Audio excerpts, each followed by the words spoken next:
If we can get started, we've got a lot of stuff that we're going to try to get to you. If you don't have an orange sheet, this is what we've been working for the goal yesterday. This will be your roadmap. This will be your guide. This is the information that the big chemical fertilizer companies and universities don't want us to know. So everything yesterday was a precursor. We're going to zip through this fairly quick, but it'll give you an idea of what's actually going on, which is completely contradictory to what the universities want us to believe. So I'm beating on the universities again. But we put this sheet together quite a few years ago. In California, they were having what they called a Healthy Soil Summit. And they called us and asked if we could give a talk on healthy soil, and also if we could do a tour on one of our farms that we work with out in Sacramento, California. So we came up with this sheet, and every year it seems to become more and more useful because it will give you something in print that you can take to your agronomist, you can take to your other companies that you may have dealt with, or somebody that's trying to sell you something and say, well, what you're selling me, how does it benefit this? Because we all hopefully want healthy soil and healthy plants, and my version of healthy is without disease or impairment. So when your soil works, you don't have to apply things that react to symptoms. So yesterday we talked about base saturation and just a few of the minerals. All of these minerals are important, but here's a little known fact. On the left top pie chart, there's a column that says 45%. Soil minerals, if you want to write that in, only make up 45% of healthy soil. So if you think about that for a second, the industry has told us to get a soil test, and then to test in 10-acre grids, and 5-acre grids, and 2-acre grids, and 1-acre grids. And if we get all the minerals right on our soil test, we're going to get a 45% on the test. Ouch. Welcome to North American agriculture. There are many other things that we talk about that make up healthy soil. But 45% of the soil is all the minerals. The base saturation is part of that. That base saturation is getting the foundation laid so everything else can be built on top of that. So on the top of that chart, there's a little spot that says 5%. 5% is what they call soil organic matter. And they say if you get 5% soil organic matter, you have reached the pinnacle of success. You have a wonderful statue. Your soil is healthy, and you don't have anything to worry about. Hey! Oh, it's good to have you here, Doc. But when you ask academia, what is soil organic matter? It gets quiet. Well, we really can't explain what it actually is, but you want 5% of it. It's like, okay, so we want a precise number of something that's ambiguous. We know there's some carbon in there, we know there's a little nitrogen in there, but many times when the company calls the pickup with the hydraulic soil probe to punch through your ground, how much of what's in that soil sample is residue and how much is actual soil organic matter? Because if it's soil organic matter, it should be within the soil. Residue is fodder. It's last year's crop. It's last harvest crop, what's left. Soil organic matter is residue broken down once. And most of the times in the no-till situation, a lot of the soil organic matter that shows up on that test is residue. It isn't broken down. They really can't tell you what it is, but by golly, you need to have 5% of it. So what we have found is the carbon to nitrogen ratio is more useful for us as growers to understand where we're at. It's identifiable, it's explainable, it's manageable, and there's levels that we can tell you, you're at this level, here's what you're going to see, here's what the problems you're going to fight, or you will be above the problems, and those diseases and insects and weeds are now behind you. So we've got 45% soil minerals, we've got 5% soil organic matter. Anybody have an idea what the last two 50 or 25 and 25% of the soil is? Air and water. You got to have 25% airspace in order to have the occupancy or the vacancy to have 25% water. If you have no airspace in your soil, i.e. hard compacted soil, the water runs off. Now the companies come in and say, well, you need to tile that ground. Well, maybe not. It's stressed. Give it a chance. Give it a breath of air, then it can take a drink of water. So 25% air, 25% water. Underneath that pie chart, it talks about the PSI, the tension of the soil. Yesterday we talked about if you have over 200 PSI, the microbes shut down. They're union, they're saying, we're not working. If it's over 300 PSI, a feeder root can't push through. Well, here's where we're going. We're going to go into meteorology just a little bit. And some guys, when I'm giving a talk, it's like meteorology. At first he started talking about hydrogen. Who gives a crap about hydrogen? Now he's talking about meteorology. Weather's kind of important to farming. But when you listen to the weather, they talk about high pressure fronts, which are heavy sinking air. This air that we're breathing right now has 78% nitrogen in it, 19-20% oxygen, 400 and some parts per million of CO2. It's the essence of life. And I've asked some people, it's like, is there energy in air? Something you never think about. We know that without air, stop breathing, have somebody wrap some shrink wrap around somebody's head for a second. The lack of air is the lack of energy. This high pressure front is heavy sinking air. And on that little slot underneath the first pie chart, 150 PSI is about the maximum pressure that the high pressure front can handle and still push air into the soil. Why is this important? That's free nitrogen. That's your oxygen. That's the CO2. And this high pressure front that pushes air into the soil, if you have your base saturation, the calcium and magnesium and the microbes, you will have nitrogen fixers that will grab onto the nitrogen that's in the atmosphere and either create ammoniacal, NH4 nitrogen, or NO3 nitrate nitrogen. This is all part of the carbon and nitrogen cycle that they haven't figured out how to charge or how to tax us yet. So 100 to 150 PSI is where your soil should be for a high pressure front to push air in, and a low pressure front. After the rain, you get a low pressure front that's light rising air. That nice earthy smell that you get after a rain, that's Mother Nature doing the, thanks for the good stuff.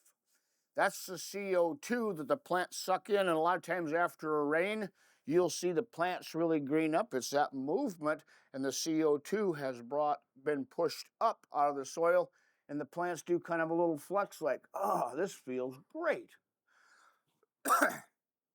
This is the guide to let you realize that more than a soil test is needed to understand true healthy soil. The minerals are important, but if you can't breathe, nothing else matters. That will be your guide, and look to see, like I said, if get your neighbor to buy one, tell him you'll show him how to use it.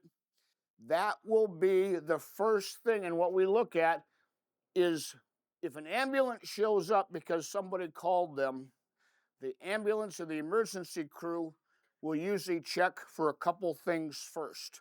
If the person is non-responding, they'll check for a pulse, which we talked about yesterday.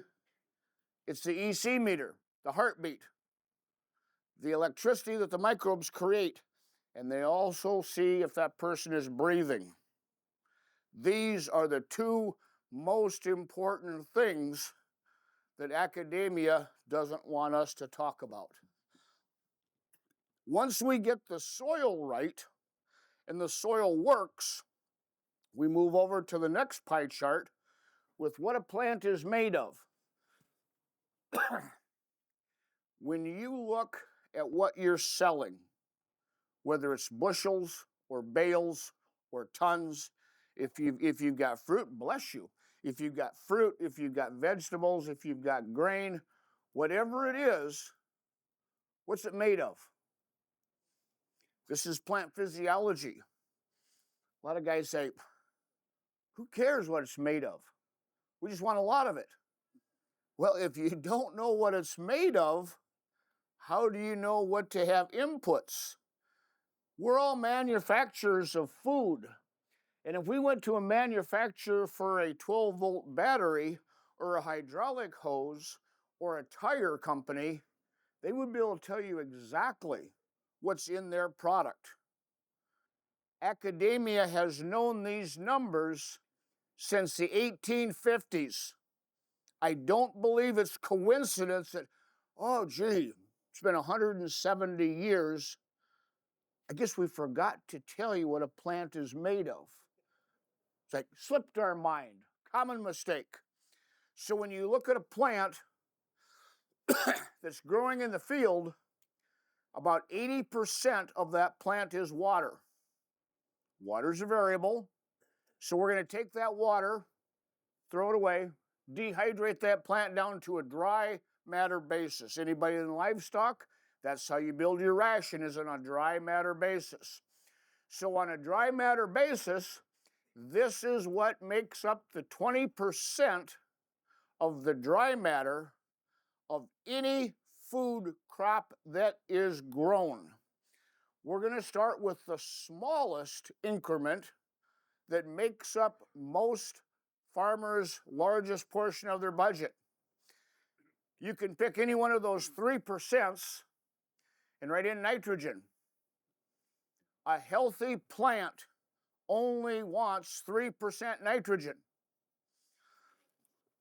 And the other 3% is your soil minerals. So all the money and all the time that most big companies and universities spend are on 6% of the dry matter weight of a plant. Wonder why we have problems from time to time. One thing to notice, and I absolutely enjoyed the compost talk yesterday, because when you're looking at what a plant is made of, you need to have carbon in a dry form that will take some time to break down. So a good compost or a humulite or a leonardite or something that's solid that they can break down over time.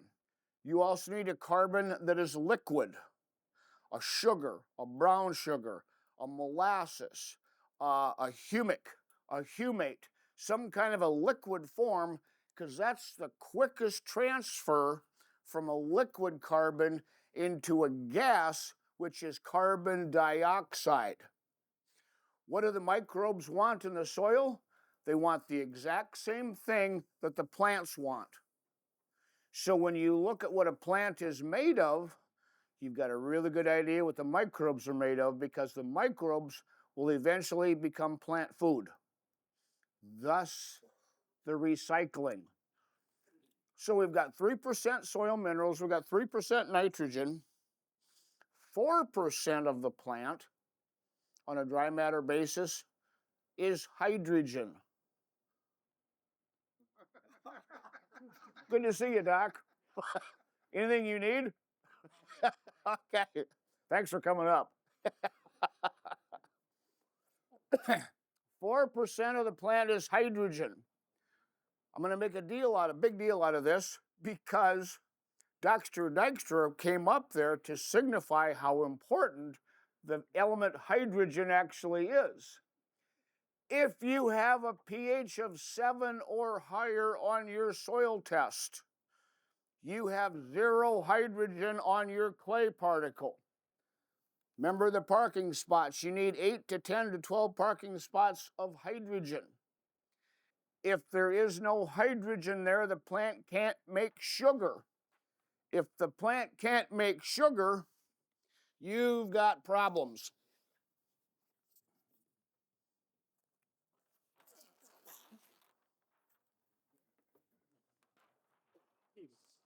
I spared a great deal of expense for my visual aids here.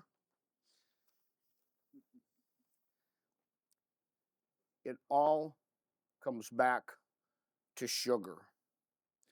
So when you're looking at a company, and a company has a crazy name like Back to Your Roots, you got to have a good environment for those roots. Because then you have to have a plant that has high bricks manufacturing. These names are synonymous with health, because if your plant isn't making sugar, you're screwed. Life isn't going to be friendly. You will have to react to symptoms. So, when you're looking at a healthy plant, 3% is nitrogen, 3% is soil minerals, 4% is hydrogen. What do we have left? 90%? 47 and a 43? Anybody have an idea what the 47% might be? Yes, you guys are awesome. Carbon. Carbon makes up 47% of a healthy plant, and oxygen makes up 43% of the plant. If the microbes aren't partying, if they're not reproducing, if they can't breathe and they can't eat, the carbon dioxide pump ends, and that's the source of food that the plant needs to make sugar. All of a sudden now farming gets very expensive. Here's something they won't tell you. When a plant is out looking for carbon and oxygen, and if it can't find it, it's like, oh crap, there's no carbon, there's no oxygen. All right, I'll take a little nitrogen. Nitrogen is a horrible, poor substitute when a plant wants carbon and oxygen. A different example of that. Dr. Dijkstra is a very giving person. And after he gets done talking, he goes, you know, you guys are a great group. I had a lot of fun up here. You guys are sharp. He would be this kind of person, say, I would like to buy everybody a steak dinner. And everybody's like, oh, not much to look at, but by golly, this guy's coming around. Get to the steakhouse, everybody orders, and the waiters come out and they bring hot dogs. It's like, Dijkstra, I thought this was a steakhouse. It says, tube steaks. Everybody gets a tube steak. That's the dirty, rotten, horrible thing of giving excess nitrogen to a plant when it wants a steak, it wants carbon, it wants oxygen. Excess nitrogen will grow a weak, low sugar, unhealthy plant that you have to react to symptoms with. But if you listen to academia, they'll say, carbon, be careful. That carbon will tie up your nitrogen. Tie it up. Make it unavailable. And they're right. It's supposed to. Because when you look at carbon and oxygen, it makes up 90%, 90% of a healthy plant.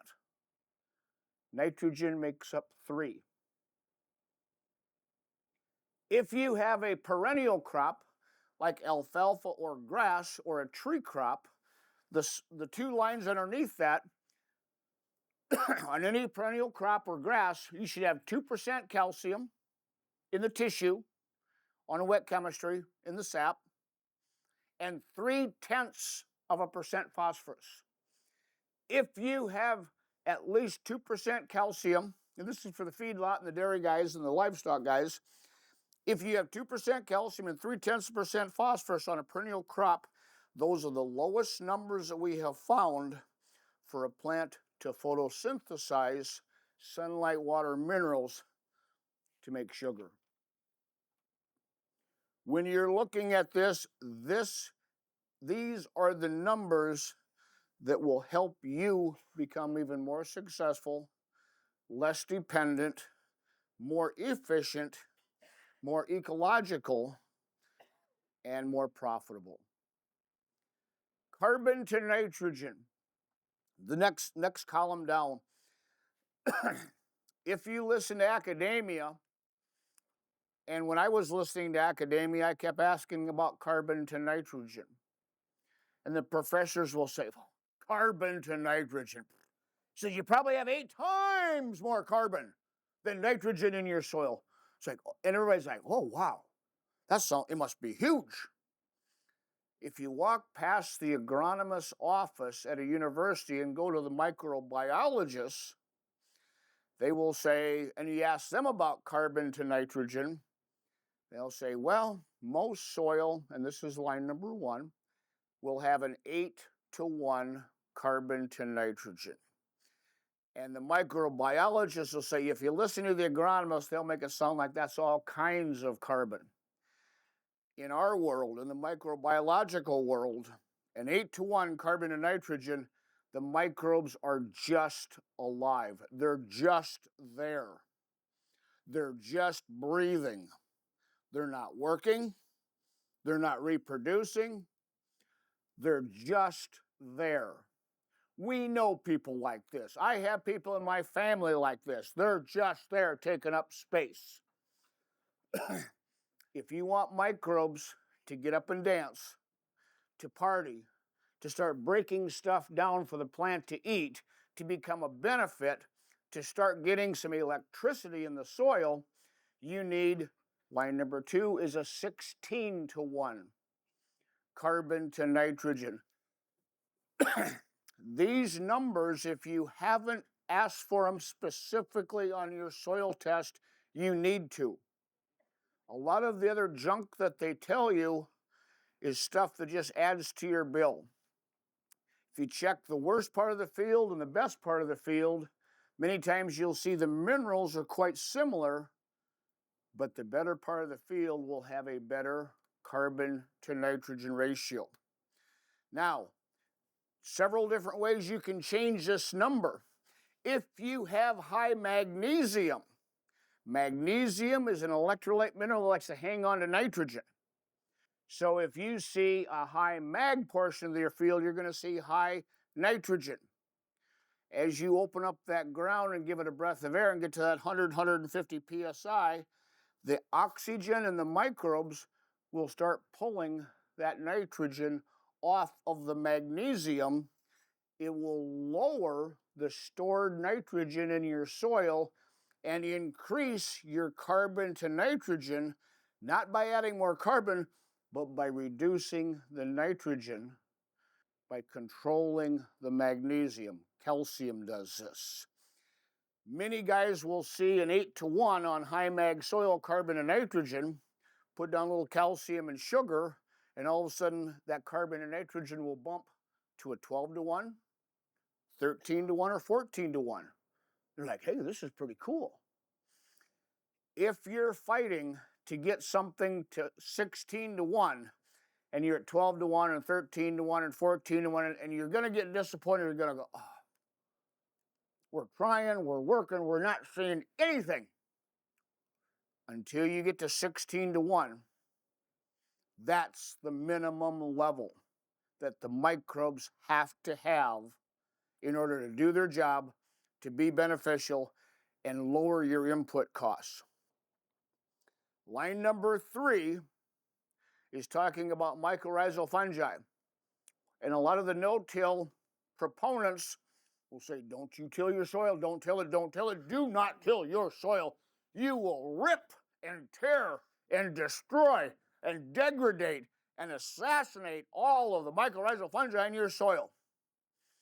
Line number 3, if you don't have about an 18 to 1 carbon to nitrogen, you don't have long-term viable mycorrhizal fungi in your soil. Mycorrhizal fungi are kind of like a house plant, and they are a carbon and oxygen sucking hog. They need to have a lot of microbes giving off CO2 to get the carbon dioxide in the soil high enough to an 18 to 1 carbon and nitrogen where they can start proliferating and doing their job. So if you have below an 18 to 1 and you're saying, boy, I don't want to till because I'm going to kill all my mycorrhizal fungi. Well, you've already starved the poor little bastards and they're probably suffocated. A little bit of tillage, give them a breath of air. Intelligent tillage. Now, good, perfect compost is number 4, and that's a 30 to 1 carbon to nitrogen. When you get over a 20 to 1 carbon to nitrogen, everything gets really fun. Your input costs go down. The diseases and weeds that you used to have to fight, it's like, oh, yeah, it's been quite a few years since we've had a fungal problem. Verticillium wilt, Phytophthora rhizoctonia pythium. All of those different diseases enjoy a low sugar environment. And I think Dr. Dykstra and I are going to talk specifics. He's kind of the sugar daddy of plant health, but we'll talk about exact numbers on that. But what we have found is this orange sheet, if you go back to it and look at it, if you have a field that isn't working, and when the Hybrix and Bacteria Roots people came to my farm, we had horrible weeds. Weeds were outgrowing the crop. Looking at this sheet on what a plant is made of, this is a food plant, not a weed. It's a food plant. And when you look at this sheet, you can look at what a healthy plant is made of. You can make a very quick assumption and be 90% right that no matter what problem a field has, you have a carbon and oxygen deficiency at some point in time. You can deductively reason knowing what a plant is made of. And a lot of guys will, when I'm traveling, they'll say, well, I want you to take a look at my orchard, or look at my pistachios, or take a look at my coffee plants. And I'll walk out there, it's like, well, you've got a carbon and oxygen deficiency. And he's like, geez, for a bald guy, how do you know that? So it's what a dry matter of a plant's made of. I got 90% chance of being right every time, and I love those odds, with carbon and oxygen. So as you're looking at the plant, as you're looking at the soil, you have to get your base saturation right. You have to get the foundation. If you have a low pH and high aluminum, aluminum's looking for his girlfriend silica. Got to hook those two back up because aluminum silicate is the footing underneath the foundation of the base saturation that is just the starting point, the building point to start from. What we look at in healthy soil, we're coming down to the bottom 4. The number one thing we have to look at in the soil is available calcium. That's number 1. From what we have found, I look at calcium as mom. Like I said yesterday, the fixer of all boo-boos, the finder of lost things, the creator of a good environment, the nester.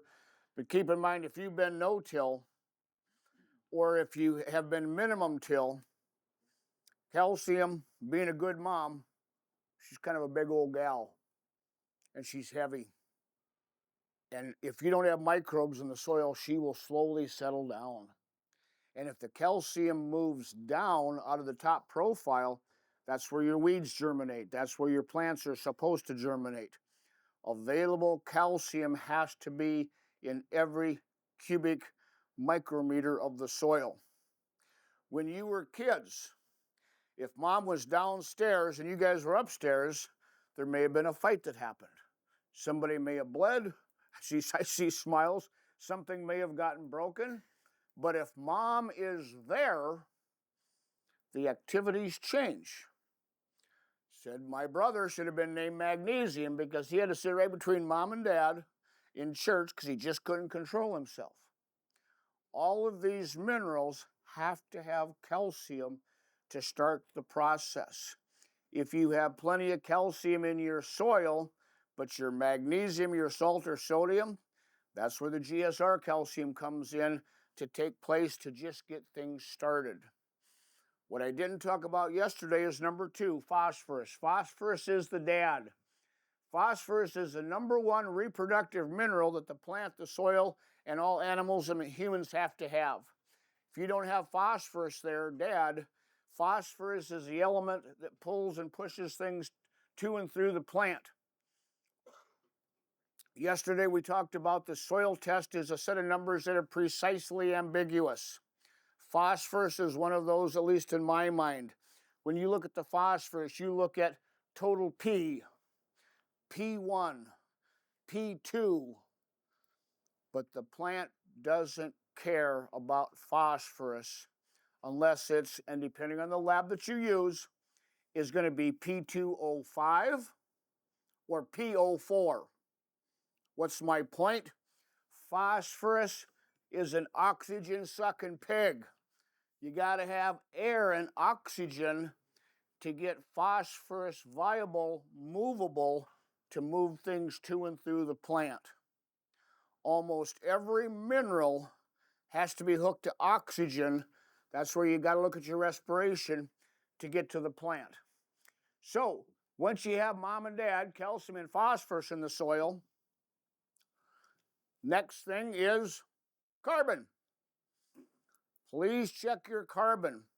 If the microbes don't have available, viable, liquid forms of carbon, they can't make carbon dioxide. Number 3, after carbon is oxygen.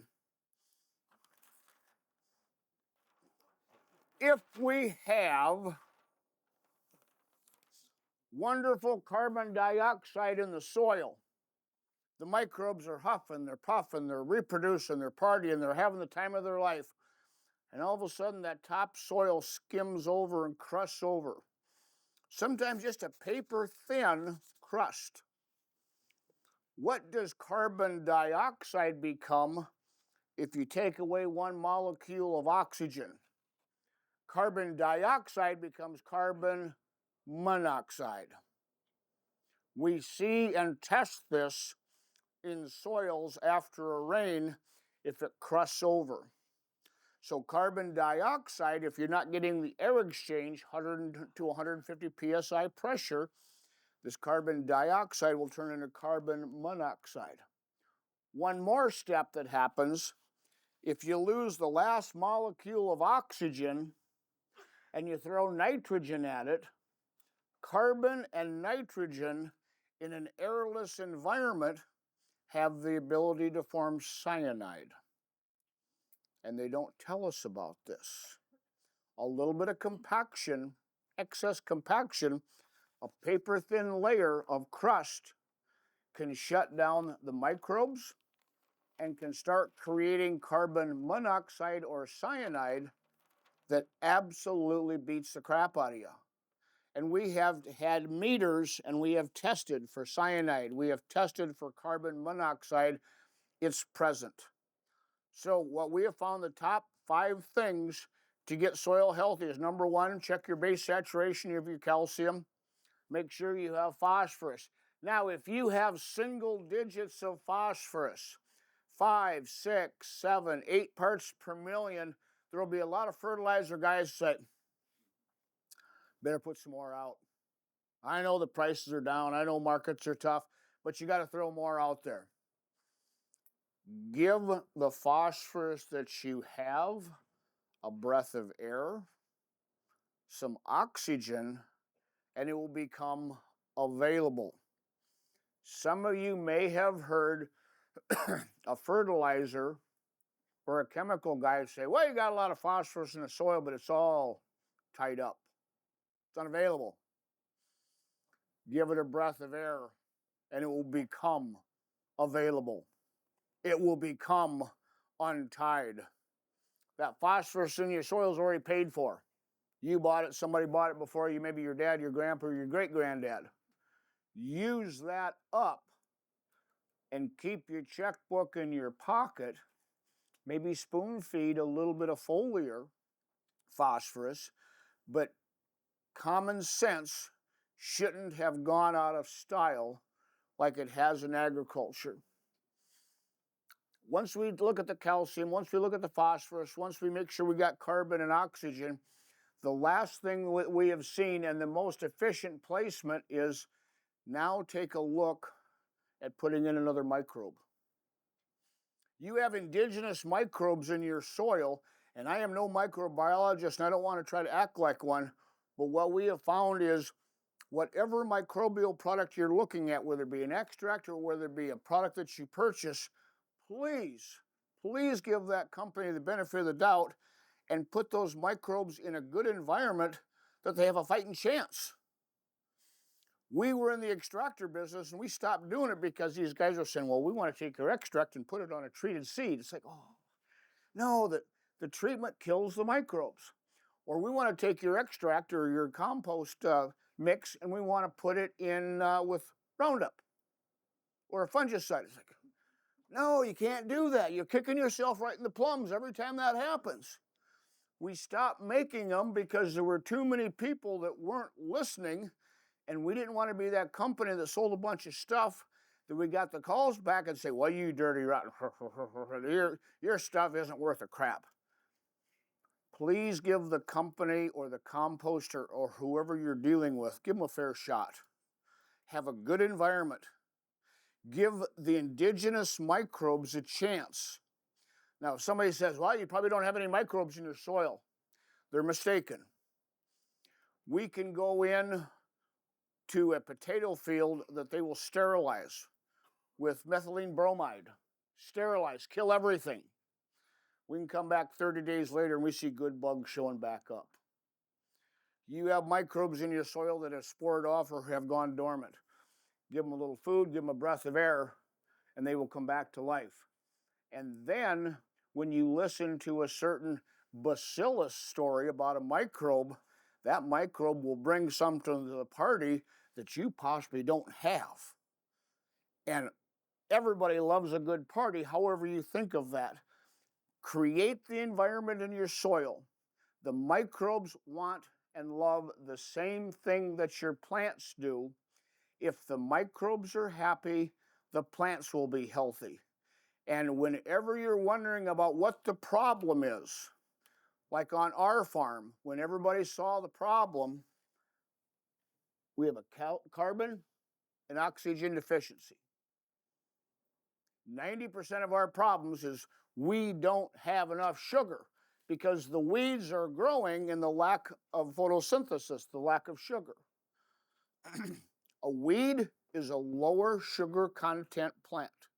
Dr. Dexter and I will get into this a little bit further. How am I doing on time, Lauren? Okay. Couple questions, comments, or concerns, and I'll wrap this up, but we will be talking about this more in the next session. Yes? What's your suggestion for high pH? You said the other day, like... The suggestion for high pH. If you have a high pH, pH is potential hydrogen. You have zero actual. Carbon is the #1 natural, most ecological, economical stabilizer of hydrogen.